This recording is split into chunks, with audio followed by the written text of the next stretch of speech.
tous, bienvenue dans Ciné-Série et compagnie qui se met à l'heure américaine. En pleine élection présidentielle aux États-Unis, nous vous proposons une émission exceptionnelle sur le cinéma et la série politique Made in USA. Avec un invité de choix, le réalisateur Oliver Stone, que nous avons longuement rencontré lors de sa venue à Paris. De Platoon à JFK, Oliver Stone s'est toujours attaché à raconter sa vision de l'histoire complexe des États-Unis. Et ben vous savez quoi? Il ne déroge pas à la règle avec son nouveau film Snowden, puisqu'il brosse le portrait de cet informaticien qui a révélé le scandale des écoutes de la NSA. Mais que se passe-t-il dans la tête d'un cinéaste révolté? Est-ce que vous le savez, vous? Non, on ne sait pas. Est-ce que Madame Lessery le sait? Elle ne le sait pas, mais elle n'a pas pu s'empêcher de faire le lien entre Snowden et Mr. Robot, une série hypnotique qui met en scène un hacker névrosé devenu cyber-justicier. Le hacking s'impose comme une nouvelle forme d'action politique. Cinéma et politique, un mariage qui dure depuis les années 20. Dans PS I Love You, Isabelle Claire nous relate cette union souvent houleuse pour le meilleur et pour le pire.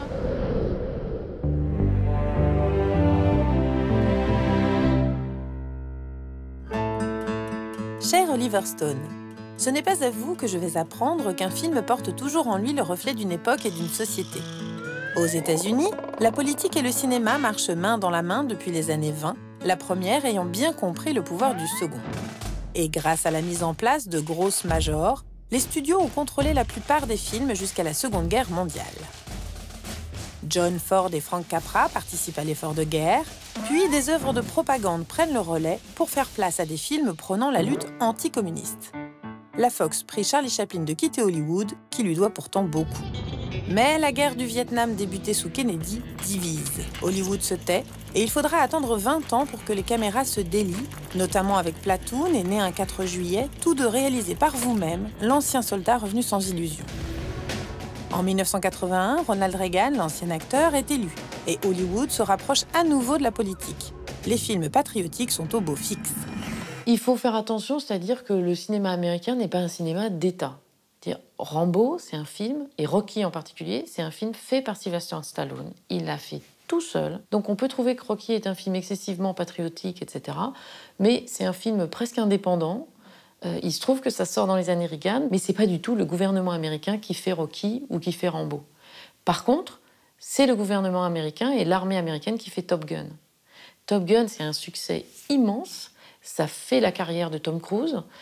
Et c'est de la publicité pour l'armée américaine, largement financée par l'armée américaine, puisque pour pouvoir tourner avec ce matériel, ces avions, etc., il faut que l'armée américaine soit derrière. En 1985, toujours sous Reagan, la CIA et le FBI deviennent de nouveaux sponsors. Et après les attentats de 2001, le Pentagone organise une rencontre avec des réalisateurs pour imaginer des scénarios de futures attaques terroristes. On January 2nd, I was quietly summoned to the Pentagon to meet with the Joint Chiefs of Staff. Michael, they said to me, we don't know what the fuck we're doing. De fait, à Washington, personne n'a jamais sous-estimé le pouvoir du cinéma, ni celui de ses acteurs. Les politiques américains ont très bien compris que ce sont les personnes les plus connues et qui ont le plus d'influence. Je crois que les États-Unis n'ont pas l'idée, qui est quand même assez répandue en France, que les acteurs ne seraient pas des intellectuels et ne sont pas assez intelligents pour avoir une opinion valide, valable sur la façon de gérer un pays. Et aux États-Unis, il y a quand même cette idée démocratique de base qui est que n'importe qui peut devenir président. Ce bon vieux Schwarzenegger est bien devenu gouverneur à la force d'une campagne aussi musclée que ses gros bras. D'ailleurs, si le bulletin dans l'urne reste une image très française, la campagne électorale américaine est un sujet cinématographique par excellence. Now don't break our hearts. L'image a donc un pouvoir politique. Certains films peuvent même faire évoluer les lois, comme votre JFK, sorti en 92, presque 30 ans après l'assassinat du président. JFK a lancé une controverse qui a fait quand même ouvrir les dossiers secrets avant la date prévue pour les ouvrir. Finalement, ça n'a pas révélé des choses, les choses qui étaient attendues par Oliver Stone et par beaucoup de gens, mais n'empêche que tout le monde a reparlé de l'assassinat de JFK grâce à ce film, au point que pour le gouvernement, c'était mieux d'ouvrir que de continuer comme ça à laisser les gens supputer des théories. Faire rouvrir des dossiers classifiés comme vous, Oliver Stone? Réhabiliter Malcolm X comme Spike Lee? Dénoncer le système comme Michael Moore? Protéger la liberté des citoyens dans le futur numérique? Data protection is a fundamental right, and the companies have the duty to explain what they do with our data. Datenschutz, die Unternehmen wie Facebook, Google oder Microsoft nicht zulassen wollen. Ou mettre les minorités en avant, le pouvoir du cinéma et des séries sur la politique est grand. À quelques jours des élections américaines, tout Hollywood sort du bois pour exhorter les Américains à voter contre Donald Trump. De votre côté, cher Oliver Stone, vous veillez pour nous, comme toujours, avec ce biopic autour d'Edward Snowden et de la politique de sécurité intérieure de votre pays. La MPAA, dirigée par un ancien sénateur et qui fait la vie et la mort des films en leur attribuant une censure, a collé un R à votre film. R comme restricted, et il est interdit aux moins de 17 ans non accompagnés. Il y a 24 ans, à la sortie de JFK, c'est déjà elle qui vous avait accusé d'avoir falsifié des images pour alimenter la théorie du complot. Alors, c'est la politique qui tire les ficelles d'Hollywood? Va savoir. En attendant, merci, cher Oliver Stone, de nous rappeler que tout n'est pas rose au sein de la première puissance mondiale à la veille de ces élections, et que le cinéma est fort d'un pouvoir unique, celui de transmettre à la terre entière sa propre vérité, quoi qu'en pense la politique, sa maîtresse de toujours.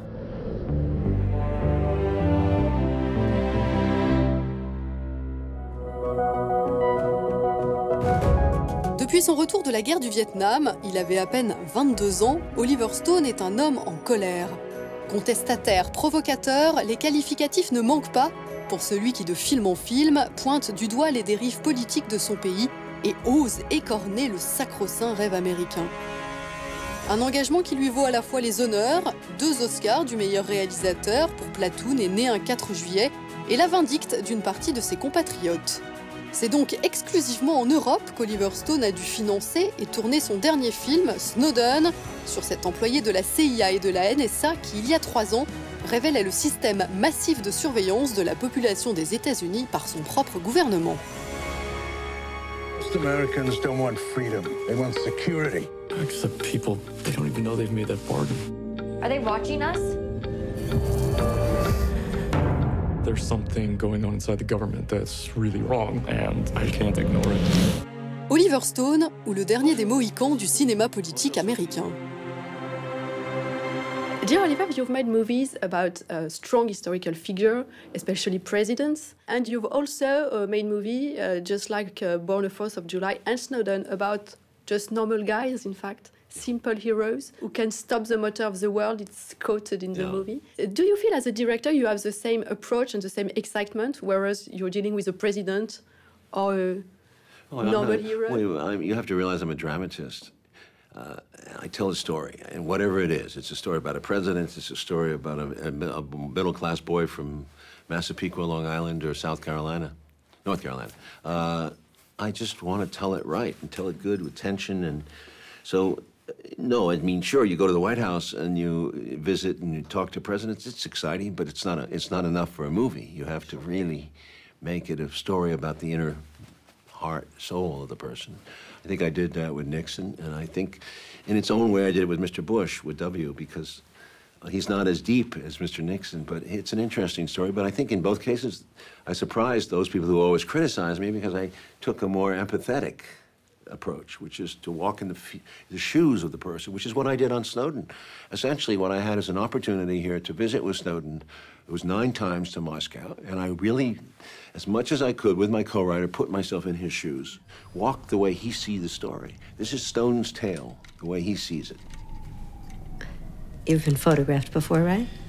Yeah, it's been a while since anybody took a photo of me. So. Try thinking of this as your friend. Take your time.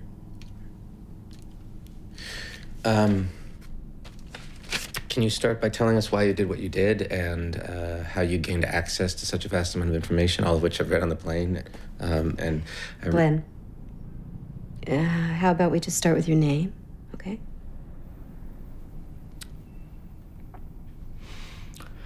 My name is Edward Joseph Snowden. Why did you choose to have the real Snowden appear at the end of the movie?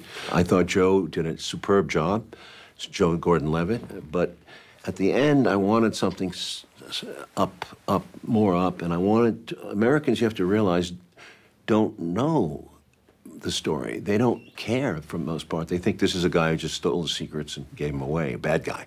So they don't even know his name. They confuse him with Assange. They confuse him sometimes with, ils sont pas un peuple éduqué. But at the same time, so they needed a reminder, I felt, that this was not just a fiction or a movie. Exhibit A. Oakland resident Justin Pinsky posted on a message board. Romania has a storied history of executing their leaders. Couldn't they do us a solid and take out Bush? Oh, this looks juicy. This is from a G-chat. With the biggest python you've ever seen. How is this all possible? Keyword selectors. Attack, take out, Bush. So think of it as a Google search, except instead of searching only what people make public, we're also looking at everything they don't. So emails, chats, SMS, whatever. Yeah, but which people? The whole kingdom, Snow White. What is the difference between a whistleblower like Ed Snowden and a rebellious director like you? Well, I am a whistleblower in my own way, where I'm putting light on situations that are kind of sometimes ugly, and you want to bring it out, you know. There is similarity. I guess you call me a whistleblower, but I think a whistleblower apparently breaks the law. I don't think I've broken the law by making these movies. But still, you're just like Ed Snowden. You're both considered a hero, especially abroad, because you're a great director, and a traitor maybe in your country because you dare to point the dark side of your own country. Pretty so extreme, yeah. do you live with this? Well, I think the only way you can live with it is to get older. Because I think it hurts. I think it hurts to be, and I think it hurts and I think it hurts Ed to be called out. You know, he did this for the most noble of motives, and he didn't take any money. He gave away the information for free. And just to remind you, he gave it to journalists, and he said, you decide. I'm not going to throw it on the internet. You decide what to do. So it was the most noble of actions, and it cost him a lot. But they say Russian spy, this, that. It's just so crazy. The world is filled with malice that way. People don't sometimes look at the evidence. But what about you? How do you keep the faith? Because sometimes same way people... Stone does, day by day. How do you keep the faith? The faith, it's hard. Sometimes it's hard because, movies are very fragile. And it takes, 2 years to make one? And you're attacked and this and that. You have to come to strength from inside. I'm 70 now, so I've done 20 movies, directed, and I think, I might have one more in me. I'm not sure, but I would certainly have to have a lot of energy, a lot of desire to make it. It's hard to make a movie I can never done a movie for money only. I never thought that, never thought like that. And unfortunately, you cannot become dependent on results because sometimes you're going to be very disappointed.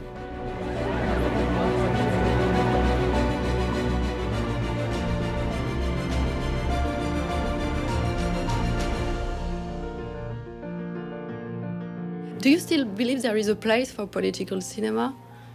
Or Yes, I do. Of course I do. You should do it. I mean, it's about social cinema. It's about keeping aware of where you are in time. I love history. I would love to. It'd be easier for me to step out of time and say, I'll do something, so they won't argue about it. But when you're doing a Snowden, it's very contemporary. When you do World Trade Center, I'm always being criticized but I love to keep track of what's going on. I also did a documentary, Untold History of the United States, of which I'm very proud. That took 5 years, and that went from 1890 U.S. to 2013. And it's ironic that the moment that finished, the Snowden thing happened, and then it became ultimately my next film. Here's everything I have. They're gonna figure out what I've done. Did you access an unauthorized program? Because of Snowden, I thought about Mr. Robot series. Have you seen it? Mr. Robot. Oh, Mr. Robot. Yes, yeah. I saw a few of them. Is there a place for interesting and political work on television with series? It's an interesting, I've seen that kind of formula before, but it ultimately has a science fiction kind of element. It's a fantasy element. I don't think it happens like that way. But I like much of the show. Yes, it's interesting. But I'm getting a little tired of his eyeballs, frankly. I hate to say that, but it's an interesting show. But again, it resorts to a fantasy kind of evil state. You know, the evil state is right here. All we have to do is look at it, and you can see it. It's in the movie. So, evil empire is what Ronald Reagan used to call the Soviets. Yeah. But I always said, I felt when the Soviet Union ended in 1991, I said, we're going to replace them. And I think we have.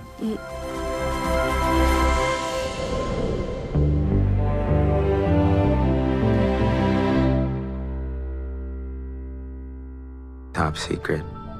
A conspiracy bigger than all of us. There's a powerful group of people out there that are secretly running the world.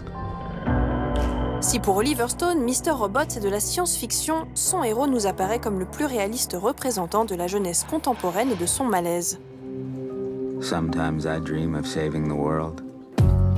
Le corps voûté, croulant sous le poids d'une société à la dérive, capuche vissée sur la tête, à la fois Robin des Bois et soldat prêt au combat, Elliot Alderson souffre de ne pas trouver sa place dans le monde. Il en devient même schizophrène. Il est entouré d'un gang d'âmes solitaires parqués dans une salle de jeux d'arcade, sans vie sociale et sans amis. Comme lui, ils sont toujours filmés bord cadre par le créateur de la série, Sam Esmail, qui les place au bord de l'écran, laissant un espace vide presque béant derrière chaque personnage, tandis que devant eux, l'avenir est bouché. La série donne alors une voix à ceux qui n'en ont pas, comme le rappelait Rami Malek en septembre dernier, lorsqu'il recevait le premier Emmy de sa carrière pour le rôle d'Elliot.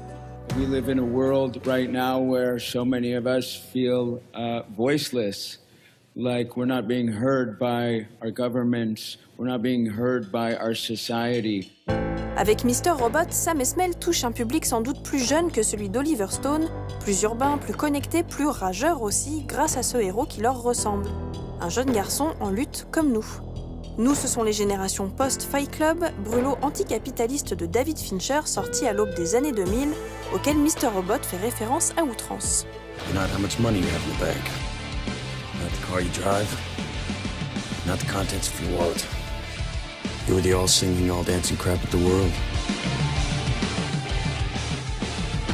Elliot étouffe dans une société qui oppresse ses citoyens sous couvert de bienveillance, à l'image de E-Corp, entreprise fictive tentaculaire rebaptisée Evil Corp et dont le logo est semblable à celui de Enron. La 7e plus grande entreprise américaine s'est écroulée en 2001 après avoir dissimulé 70 milliards de dettes. Un scandale dévoilé à l'époque par des lanceurs d'alerte prédécesseurs de Edward Snowden. Avec cette référence, Mr. Robot confirme son ancrage dans notre époque et rappelle que le combat n'est pas terminé. Des Enron, il y en a toujours. Le hacking de Mr. Robot est la dernière révolution possible et l'arme de générations sacrifiées et déçues qui n'ont pas d'autre moyen de se révolter. It feels like all our heroes are counterfeit. The world itself's just one big hoax. Spamming each other with our burning commentary of bullshit masquerading as insight. Our social media faking as intimacy. Mr. Robot est une série politique nouvelle génération. Elle penche peut-être vers la science-fiction, mais ce genre n'a-t-il pas toujours été le meilleur miroir de la société ?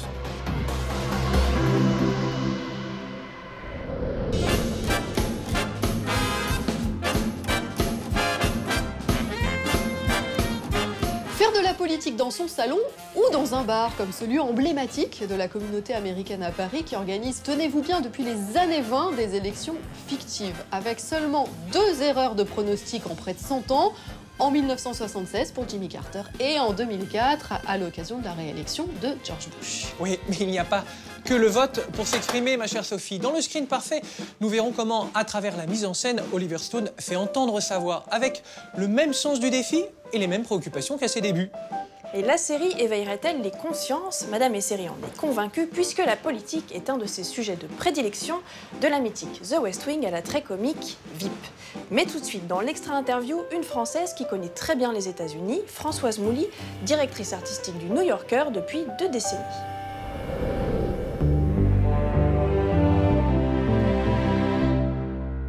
Chaque semaine, l'extra-interview est un salon cosy où une personnalité parle de son attachement au cinéma et à la série. Invitée au festival de bande dessinée Formula Bula, la directrice artistique du cultissime New Yorker, Françoise Mouly, s'est prêtée à l'exercice. Exilée aux États-Unis dans les années 70, Françoise Mouly s'est fondue dans la culture underground américaine tout en conservant son regard critique. Chaque semaine, depuis plus de 20 ans, elle sélectionne le dessin qui croquera l'actualité en couverture du New Yorker, tiré à plus d'1 million d'exemplaires. Est-ce que vous savez situer à peu près votre votre premier grand amour de ciné ou votre premier choc ou la première fois que vous avez pleuré devant un film? La première fois que j'ai été emmenée au cinéma, c'était par ma grand-mère. Et c'était pour voir Mouchette de Robert Bresson. Et je devais avoir, je sais pas, 8 ans, quelque chose comme ça. Et elle était complètement dépassée par la chose. Moi aussi, d'ailleurs, en voyant la petite fille qui se laisse rouler du haut d'un talus ou d'une colline. C'était très intense, presque une dimension tragique. Ça m'a donné un respect du cinéma. Mais avec les séries télé, ce que j'ai beaucoup aimé, The Wire.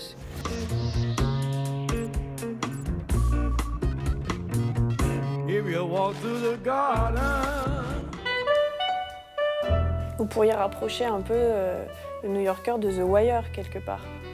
D'avoir la possibilité de parler librement. Les sujets du New Yorker viennent de nos contributeurs. C'est les artistes ou les journalistes ou les écrivains qui vont nous proposer justement des sujets. Et la diversité des discours de tous ces individus, c'est un peu ce qu'on peut avoir dans le Wire. On a un auteur qui décide de suivre Baltimore. Ça paraissait pas un sujet aussi riche que ce qu'il en a fait en développant ce qui se passe sur les docks et dans le port, ce qui se passe dans les journaux, ce qui se passe dans la politique. C'est quelque chose qu'il connaissait lui-même, ayant travaillé à un journal.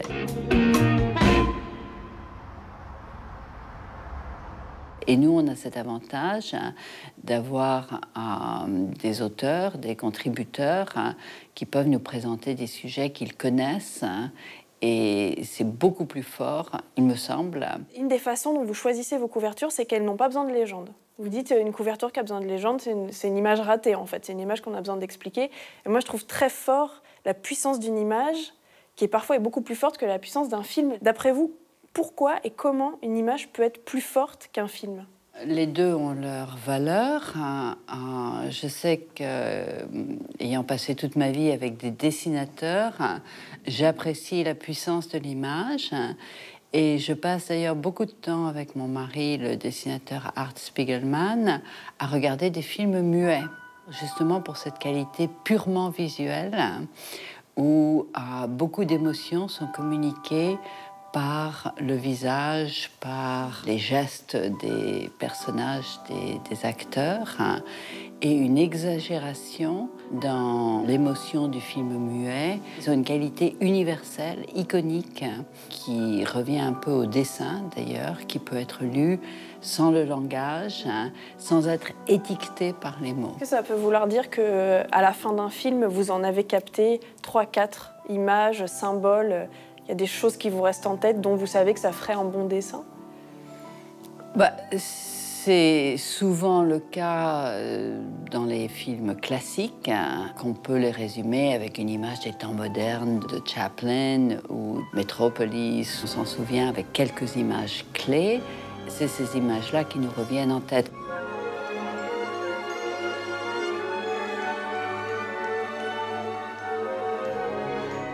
Est-ce que vous pensez que la série et le cinéma et la BD et la littérature, en tout cas l'art en général, un de ses rôles, c'est de créer, c'est de provoquer des consciences politiques ou au moins de les accompagner? Comment vous voyez ça? Aux États-Unis, il n'y a pas beaucoup de discours politiques. Les Américains, de ce côté-là, c'est un peu choquant, en dehors de New York. Alors New York, bien sûr, c'est pas la capitale administrative des États-Unis, mais c'est la capitale médiatique. Et New York est relativement ouvert sur le reste des États-Unis, mais ça domine quand même ce qui se passe à Los Angeles. On n'en entend pas beaucoup parler, mais par contre, ce qui se passe à New York a tendance à dominer les médias. Et il faut qu'il y ait un discours entre tous les moyens de communication possibles et imaginables. Mais c'est ce qu'attendent vos lecteurs, une pensée politique?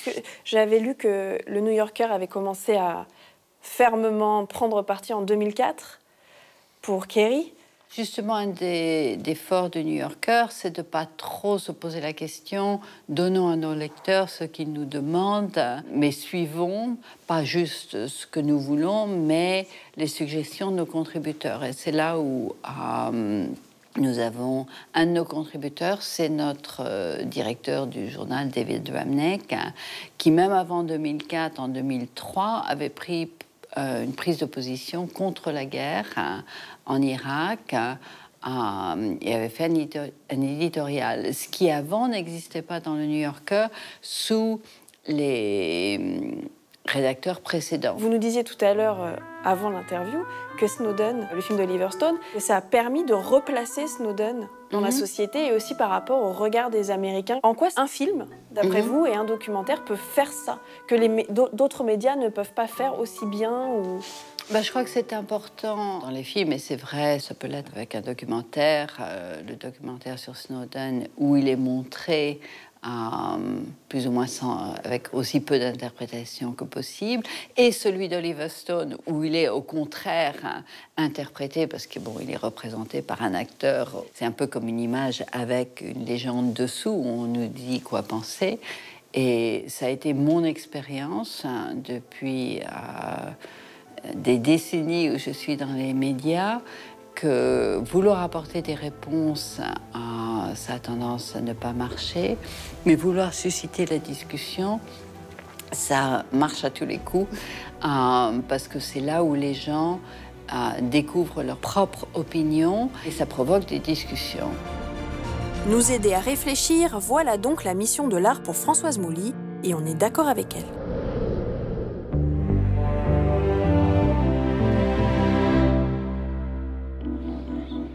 Depuis 5 années, une série politique rafle tous les prix aux Emmy Awards.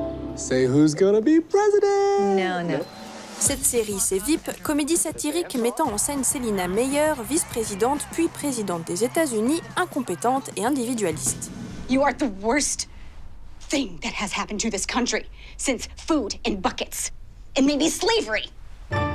Mais avant de faire rire la galerie avec la politique, la télévision lui a consacré des heures magnifiques et pédagogiques grâce au génie d'un auteur, Aaron Sorkin, et de 2 séries, The West Wing et The Newsroom.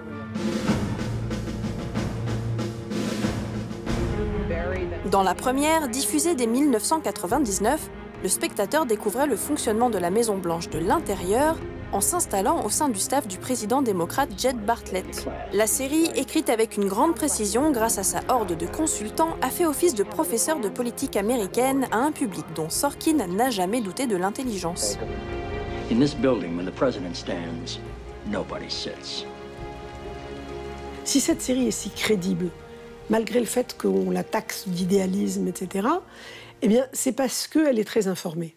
Parce que, par exemple, le personnage de CJ, qui est la porte-parole, elle est prise en inspiration sur la personne de Dee Dee Myers, qui a été la porte-parole de Clinton. Donc l'importance des consultants, elle est très grande. Ils ont été extrêmement présents sur la préparation, sur le détail des décors, sur les façons de réagir en groupe par rapport à un président. Donc il faut absolument les considérer à côté des scénaristes.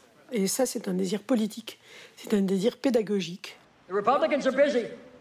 They're trying to convince us that they care about new energy and that they're not in the best pockets of big oil. And I think Americans are smarter than that. I think we noticed. Lancée sous Bill Clinton, la série est largement inspirée par le président américain et l'adhésion d'Aaron Sorkin au Parti démocrate. Les choses vont changer en 2002 avec l'arrivée du républicain George Bush Jr. au pouvoir. Il y avait déjà dans les premières saisons une idéologie qui était « ne crachons pas sur nos adversaires ». Ils sont des élus du peuple républicain et en tant que tels méritent au moins une attention narrative. On se trouve dans les dernières saisons de The West Wing, dans les 3 dernières, dans une situation particulière, avec des gens qui sont des démocrates, qui continuent d'écrire des textes, imbibés d'idéologie démocrate, pour un public qui s'est détaché de cette idéologie, le public américain, et qui donc peut considérer que cette série est totalement idéaliste, parce que ça n'est pas du tout comme ça que fonctionnent les États-Unis. Quelques années plus tard, en 2012, ce n'est plus le même Aaron Sorkin qui s'exprime dans sa nouvelle série The Newsroom. Il installe cette fois son récit au cœur d'une chaîne d'infos fictive dont l'animateur vedette, Will McAvoy, est un républicain modéré. Dans The Newsroom, Sorkin retrouve un peu de cet idéal. Et en même temps, dès le premier épisode de la première saison, dès le pilote, vous avez quand même cette chose incroyable qui est une dispute à propos du fait que l'Amérique n'est plus le centre du monde. Que Sorkin écrive ça montre qu'il a beaucoup bougé. Hey, and with a straight face, you're going to tell students that America is so star-spangled awesome that we're the only ones in the world who have freedom? Canada has freedom. Japan has freedom. The UK, France, Italy, Germany, Spain, Australia, Belgium has freedom. So 207 sovereign states in the world, like 180 of them have freedom. All right. The Newsroom et son ton parfois pessimiste n'est qu'un reflet de son époque sombre, comme peut l'être House of Cards, lancé un an après. C'est une série qui correspond au développement du nihilisme, au développement du cynisme qui se sont épanouis après non seulement l'attentat des Tours en 2001, mais surtout après la crise économique de 2008. Il est difficile en ce moment de proposer une représentation apaisée du monde politique. When you ask what makes us the greatest country in the world, I don't know what the fuck you're talking about. Au terme d'une campagne présidentielle américaine houleuse cette année, on peut comprendre la dureté de The Newsroom. Pourtant, à la manière d'un doudou rassurant, c'est vers la bienveillance de The West Wing que nous préférons nous tourner. This is a time for American heroes. We will do what is hard. We will achieve what is great. This is a time for American heroes, and we reach for the stars.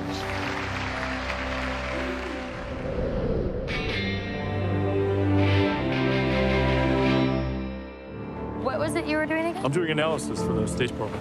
Don't be shy. Why do you want to join the CIA? I'd like to help my country make a difference in the world. The NSA is really tracking every cell phone in the world. À la manière de son personnage, Edward Snowden, le réalisateur Oliver Stone sert son pays depuis 20 ans, en dénonçant les dérives politiques des États-Unis. Aujourd'hui encore, à 70 ans, ce metteur en scène de la controverse utilise le cinéma comme un antimissile.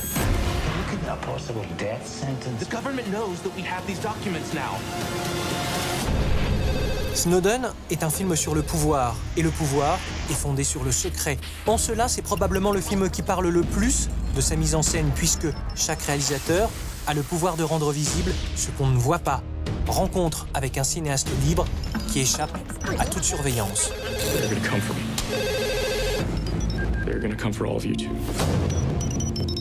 Monsieur Stone, de quoi est faite votre mise en scène pour Snowden?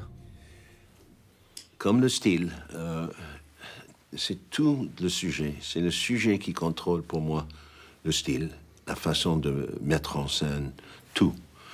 Alors, chaque film, pour moi, les gens ne pensent pas que c'est vrai, mais ils toujours parlent de l'auteur en France, ou d'un cinéma d'Oliver Stone.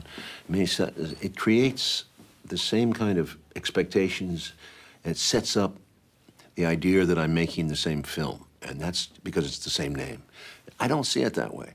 Every time I start, I swear to God, I start from a blank, a zero. I go through the script, I'm involved in the script, I either write it, co-write it, or I have to see it through my own eyes, and that sets up the camera, the lighting, the sense of production design. Where do we do this? How do we do this? All that comes later when you come in with crew. The style is really comes from the subject matter. So if it fits like a Natural Born Killers, yeah, you go crazy on it because it's and you can do it because it's a fiction. This is a life that happened. This is Mr. Snowden. I'm not going to make him in a character he's not. Mr. Kovic, born on the 4th of July, he was in a wheelchair. So his point of view is, a lot of that is from here, right? It's a limited movement. So you have to constrain him. This dictates the lenses that you use. I hate it when some producers will say to me, so how are you going to shoot it? You know, I said, I don't know. Okay. You know, I'm thinking about it, I'm working on it, but I don't know. When I did JFK, right afterward, I did Heaven and Earth. Right after. Heaven and Earth is a classically shot, beautiful color film. Nothing like JFK. Do you understand? I wasn't wedded to one thing. I don't know, when they talk about Oliver Stone cinema has to be explosive, vulgar, brutal on France. You know, that's not me.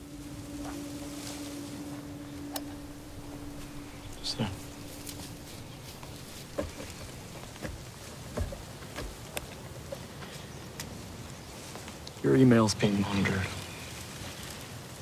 So? No, it's different now. It's not passive collection. It's full-take surveillance. It's all of your emails, calls, texts, social media, everything.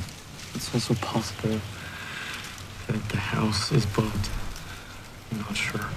Votre film, c'est un film sur le regard. Qui regarde qui?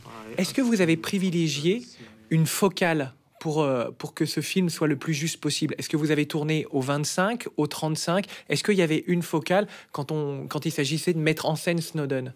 Vous êtes tellement français, vous êtes tellement français. Pascal, I think, therefore I am. Je ne suis pas d'accord avec Pascal du tout.